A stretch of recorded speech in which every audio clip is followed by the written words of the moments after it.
저는 30대 초반에 이제 한참 신혼생활을 즐기고 있어야 할 결혼 1년차 여자입니다. 깨가 쏟아져도 모자랄 때라고 생각하는데 얼마 전에 말로 하기에도 끔찍한 일을 겪어서 그 일을 한번 사연으로 보내보려고 합니다.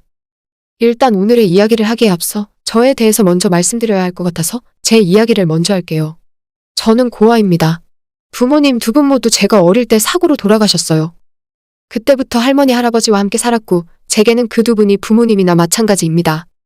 다른 친구들처럼 엄마 아빠가 제게 없다는 사실이 상처가 될 때도 있었지만 할머니와 할아버지가 정말 제게 잘해주셨습니다. 학창시절부터 지금까지 어마어마한 부자는 아니어도 전혀 부족한 거 없이 유복하게 살아왔어요.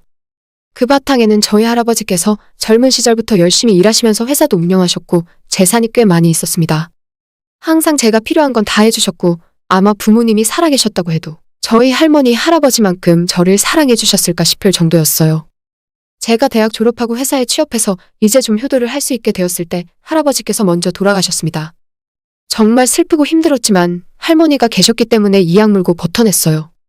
그리고 할머니께서도 제가 결혼하는 걸 보시고 작년 말에 돌아가셨습니다. 졸지에 저는 친정 식구가 한 명도 없는 고아가 되어버렸어요.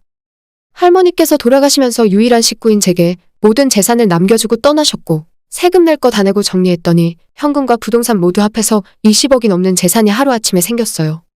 돈보다도 저는 제 가족이 모두 사라졌다는 슬픔에 빠져서 몇 달 동안 밥도 제대로 먹지 못하고 폐인처럼 지냈습니다.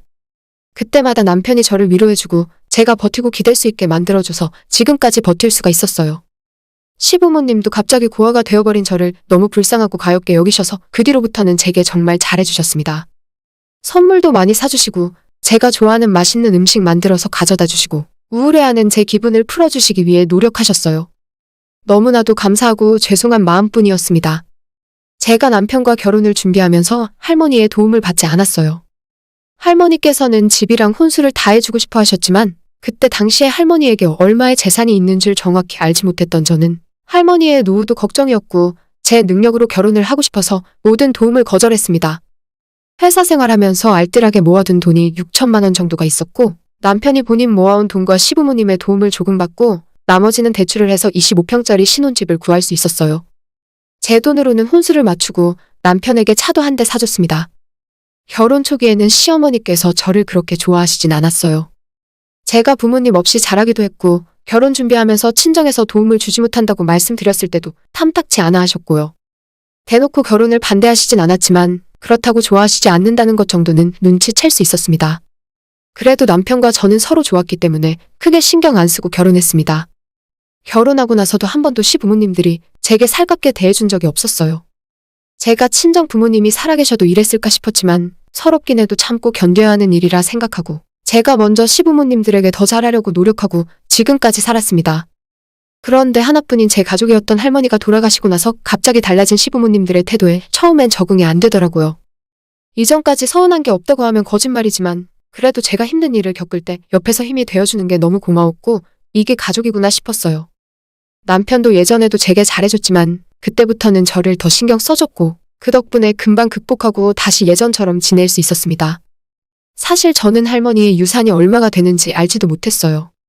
재산이 얼마나 있는지도 알 수 없었고 그냥 제가 어릴 적부터 할머니 할아버지와 같이 살았던 오래된 아파트에서 계속 살고 계셨기 때문에 돈이 많다고는 전혀 생각지 못했죠. 그래서 할머니께서 돌아가시고 20억이라는 엄청난 유산을 제가 받게 되었을 때 솔직히 많이 놀랐습니다. 갑자기 큰돈이 생겼지만 이 돈은 할아버지부터 저희 부모님이 고생하시면서 벌어온 돈이라는 것을 알았기 때문에 함부로 쓰고 싶지 않았어요. 나중에 우리 부부가 아이가 생기면 더 큰 집으로 이사갈 때는 저도 보탤 수가 있겠구나 정도의 생각만 속으로 하고 있었죠. 하나뿐인 할머니마저 돌아가셨다는 슬픔 때문에 수십억의 재산이 생겨도 전혀 기뻐할 수가 없었고 그 돈을 어디에 어떻게 쓸지에 대해서는 제대로 생각해 본 적도 없었습니다. 그런 제가 정신이 번쩍 들게 된 일이 얼마 전에 생겼어요. 야근을 하느라 평소보다 조금 늦게 집에 돌아왔는데 제가 도착했을 때 남편은 샤워를 하고 있더라고요. 옷을 갈아입고 거실에 나왔는데 남편이 컴퓨터를 하다가 바로 씻으러 간 건지 컴퓨터 전원이 들어와 있었습니다. 남편의 컴퓨터는 평소에 제가 거의 만질 일이 없어요. 하루 종일 일터에서 컴퓨터를 만지면서 일을 하기 때문에 집에 오면 절대로 키보드 만지고 싶지 않거든요. 그런데 그날따라 켜져 있는 모니터 화면에 눈이 가더라고요. 카카오톡이 로그인 되어 있는지 대화창에서는 연신 알림이 떠 있었고 호기심이 너무 생겨서 남편을 만나고 처음으로 남편의 카카오톡을 들여다보게 되었습니다. 남편과 시부모님들 두 분과의 단톡방이었는데 뭔가에 대해서 활발한 이야기를 하고 있더라고요. 돈 이야기도 오가고 무슨 땅이 어쩌고 아파트가 어쩌고 하길래 궁금증이 생겨서 대화 내용을 잠시 읽어봤습니다. 지금도 그날 제가 그 카카오톡 대화창을 읽어보지 않았다면 어땠을까 하는 생각이 들곤 하는데 아무튼 그 대화창의 내용은 정말 충격 그 자체였어요. 처음엔 시부모님들께서 재테크를 고민하시는 내용인 줄 알았어요. 그런데 가만히 보고 있으니 저희 할머니가 제게 넘겨주신 유산에 대한 내용이었습니다. 할머니가 물려주신 상가 부동산이 위치도 별로고 월세도 많이 나오지 않는다며 그걸 팔고 오피스텔을 몇 채 구입해서 월세를 받으면 수익성이 더 좋다느니 뭐 그런 내용의 대화를 하고 있더라고요. 남편이고 시어머니고 시아버지도 모두 다 제 유산에 대한 내용을 며칠째 계속 해오고 있었습니다. 그 내용 중에는 저희 할아버지가 미련하게 왜 지방의 시골 땅을 사놓으셨냐고 아쉬워하는 내용도 있었고 재투자를 하면 남편 보고 명의를 공동명의로 하자고 제안하는 내용도 있었어요.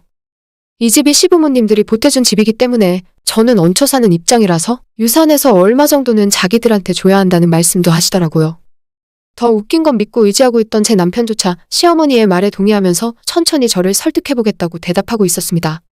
그 대화 안에는 저희 할머니에 대한 추모도 없었고 천혜고아가 되어버린 저에 대한 안쓰러움은 하나도 찾아볼 수 없었어요.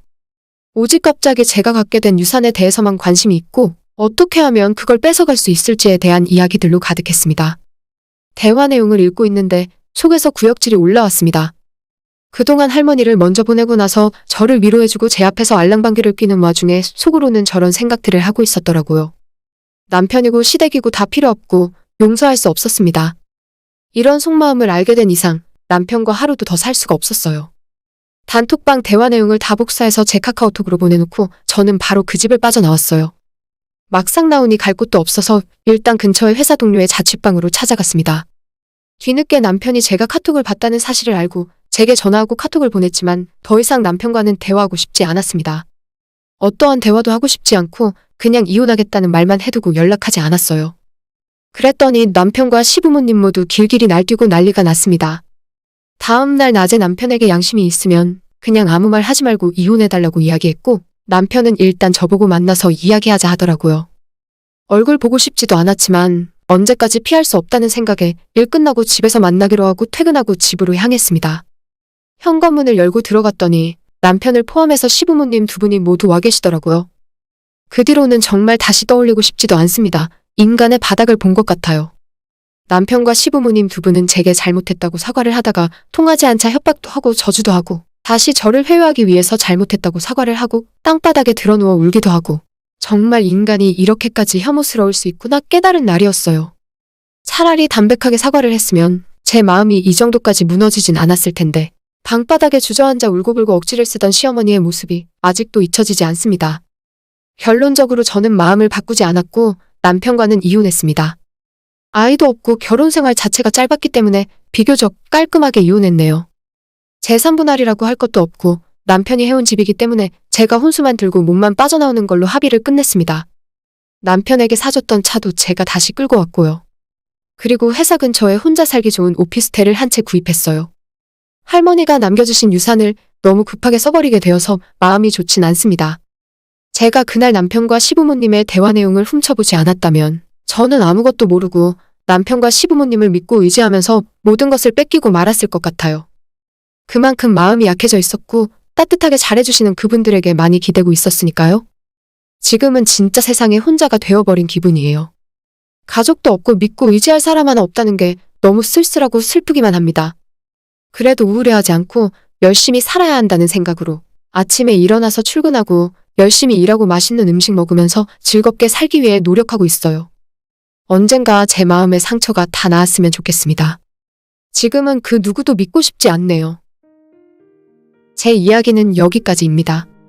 구독과 좋아요, 알림 설정 부탁드려요. 다들 행복하시고 좋은 하루 되세요.